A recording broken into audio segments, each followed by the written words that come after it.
Muy buenas a todos, estamos en Tecnoeducar y ya mismo arrancamos con la corriente alterna. Hablamos de tensión, corriente y también hablaremos de impedancia. En el vídeo anterior comentamos las principales diferencias entre la corriente continua y alterna y ahora vamos a enfocarnos de lleno en la corriente alterna. En primer lugar, la corriente alterna es aquella en la que la intensidad y la tensión eléctrica varían periódicamente en el tiempo, normalmente siguiendo una forma de onda sinusoidal. Vemos un ejemplo de un esquema eléctrico de un circuito en el que tenemos una fuente de alimentación de corriente alterna, AC, de 230 voltios y tenemos una impedancia y vemos que a través del circuito circula una intensidad de corriente I. En primer lugar, hablamos de la tensión.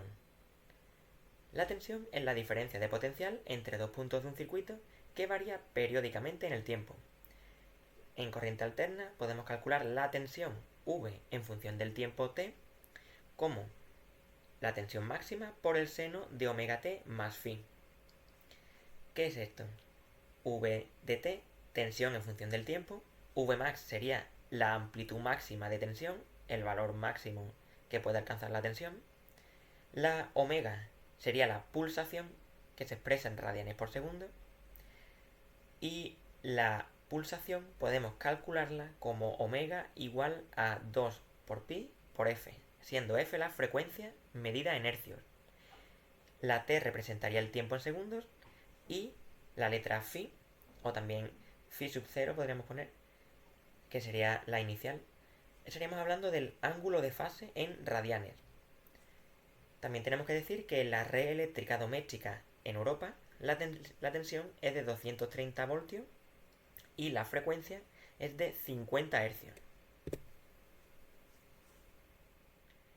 Por otro lado, la corriente es el flujo de cargas eléctricas que cambia de dirección de manera periódica. Podemos calcularla a través de la siguiente ecuación. Corriente en función del tiempo, que sería la I de t, sería igual a amplitud máxima de corriente como I max por el seno de omega t más phi, como vimos en el caso anterior. Siendo la omega la pulsación en radianes por segundo, que se puede calcular como 2pi por f, es decir, la frecuencia en hercios, la t representaría el tiempo en segundos y la phi el ángulo de fase en radianes. También tenemos que hablar del valor eficaz.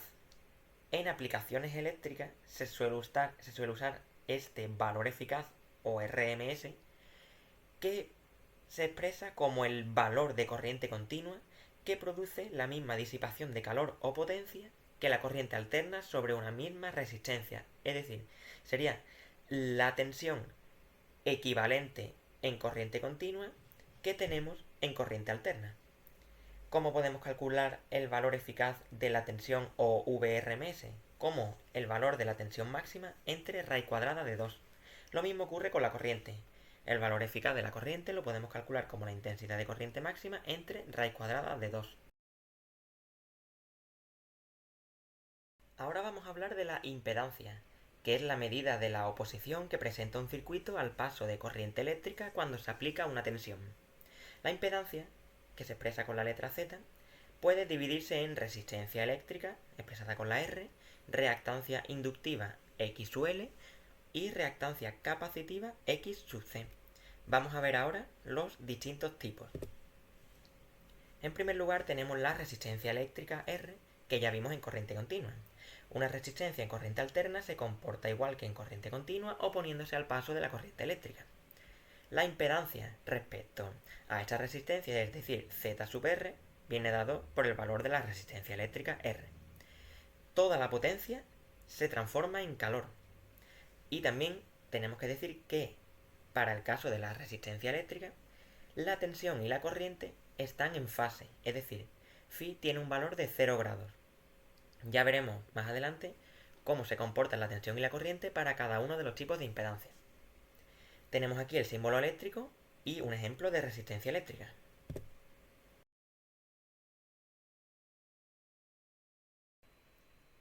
Hablemos ahora de otro tipo de impedancia, la reactancia inductiva, como puede ser el ejemplo de las bobinas como se ve en la imagen, así como su símbolo eléctrico. Un inductor, como una bobina, tiene como función almacenar energía en su campo magnético.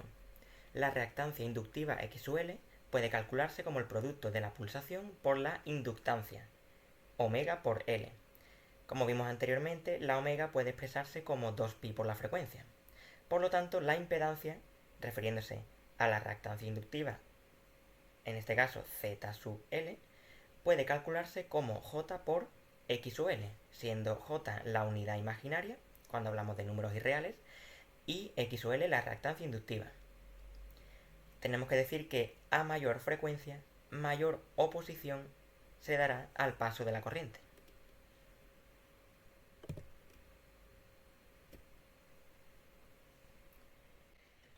Hablemos por último de la reactancia capacitiva, X sub C, que es el caso de los condensadores, como los que vemos en la imagen de la izquierda, teniendo abajo un condensador electrolítico y arriba un condensador cerámico. Los condensadores cerámicos no tienen polaridad, mientras que los electrolíticos sí que la tienen. También podemos ver su símbolo eléctrico en la parte de arriba a la derecha, correspondiendo el del más al electrolítico. Un condensador tiene como función almacenar energía en su campo eléctrico, pudiendo calcular la reactancia capacitiva en ohmios como el cociente entre 1 y la pulsación por la capacitancia, midiéndose la pulsación en radianes por segundo y la capacitancia del condensador en faradios. Como ya hemos dicho, la pulsación se puede expresar como 2pi por la frecuencia y tenemos que la impedancia capacitiva se puede expresar como menos J por X sub C, siendo la J la unidad imaginaria y X sub C la reactancia capacitiva, como ya hemos dicho.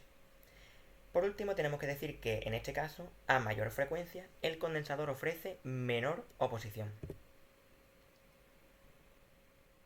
Veamos ahora cómo se comportan cada una de las impedancias en función de si son resistencias pura R, inductancias pura L o capacitancias pura C. En el caso de la resistencia pura, la tensión y la corriente están en fase. En el caso de la inductancia, la corriente se retrasa 90 grados respecto a la tensión, ocurriendo lo contrario en el caso de la capacitancia, adelantándose la corriente 90 grados respecto a la tensión. Por último, podemos representar la impedancia en función de sus componentes con el triángulo de impedancias. El eje real, es decir, el eje horizontal, corresponde a la resistencia, R, y el eje vertical o eje imaginario correspondería a la reactancia considerando la inductiva y la capacitiva. Es decir, consideramos la X. La suma de estos dos vectores daría como resultado el vector de la impedancia Z. Por lo tanto, según el teorema de Pitágoras, podemos calcular la impedancia Z como la raíz cuadrada de la resistencia al cuadrado más la reactancia al cuadrado. También tenemos que decir que la reactancia X podemos calcularla como la reactancia inductiva menos la capacitiva, XL menos X sub C. También tenemos que considerar el ángulo φ como que el seno de φ equivaldría al cociente entre la reactancia X entre la impedancia Z, ya que el seno de un ángulo en un triángulo de este tipo, un triángulo rectángulo, corresponde a que el seno es el cateto opuesto entre la hipotenusa. El coseno del ángulo corresponde al cateto contiguo, la R en este caso, entre la hipotenusa, que sería la Z. También debemos mencionar que el coseno de φ corresponde al factor de potencia, que ya veremos más adelante cuando hablemos de las potencias eléctricas en corriente alterna. Por último, la tangente del ángulo φ corresponde al cateto opuesto entre el cateto contiguo, es decir, X entre R. Por lo tanto, por último, y para tener en cuenta cuando veamos un triángulo de impedancias, cuando la X vale 0, el circuito es totalmente resistivo. Cuando la X es mayor que 0, es decir, la reactancia es mayor que 0, es positiva, tenemos un circuito inductivo. Y cuando la reactancia es negativa, es decir, menor que 0, tenemos un circuito capacitivo.